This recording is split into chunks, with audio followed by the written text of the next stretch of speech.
ध्यान दिया है कि हमारे समाज में कुछ पारिवारिक संबंध धीरे धीरे अदृश्य हो रहे हैं। पहले हर बच्चे के माता पिता के अलावा चाचा, ताऊ, बुआ, मामा, मौसी जैसे ढेरों रिश्तेदार हुआ करते थे, लेकिन अब ये सभी मानो विलुप्त प्रजाति होते जा रहे हैं। भारतीय परिवारों में रक्त के कुल 5 रिश्ते समाप्त होने की कगार पर हैं। 1-2 पीढ़ी बाद संभवतः ये सभी संग्रहालय में सजा दिए जाएंगे। केवल अंकल और आंटी बचेंगे।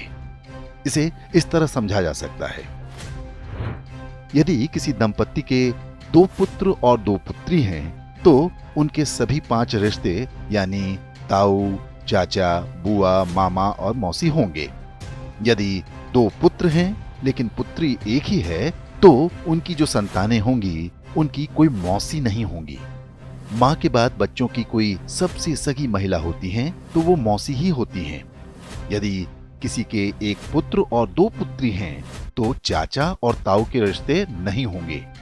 यदि 1 बेटी और 1 बेटा है, तो उनकी संतानों का न तो कोई चाचा होगा, न ताऊ, न मौसी। यदि 1 बेटा या 1 बेटी होती है, तो वो पूरी तरह से अकेला होगा।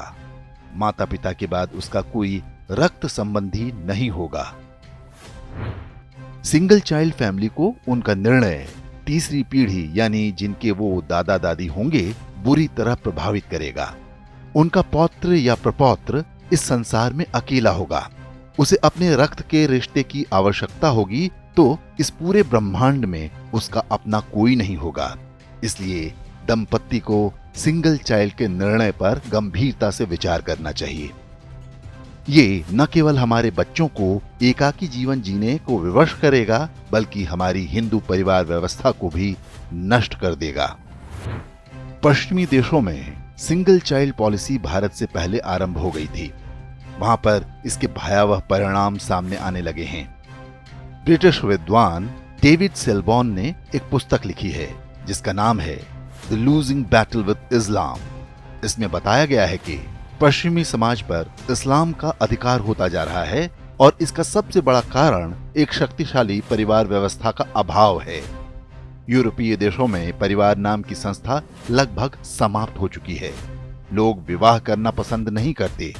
समलैंगिकता, अवैध संबंध, लिव इन रिलेशन जैसी कुरीतियां सामान्य बात हैं। उन समाजों में ऐसे बच्चों की संख्या बढ़ती जा रही है जिन्हें नहीं पता होता कि उनके पिता कौन हैं। बूढ़े माता पिता को घर में रखने को कोई तैयार नहीं। ओल्ड एज होम में उनका बुढ़ापा बीतता है।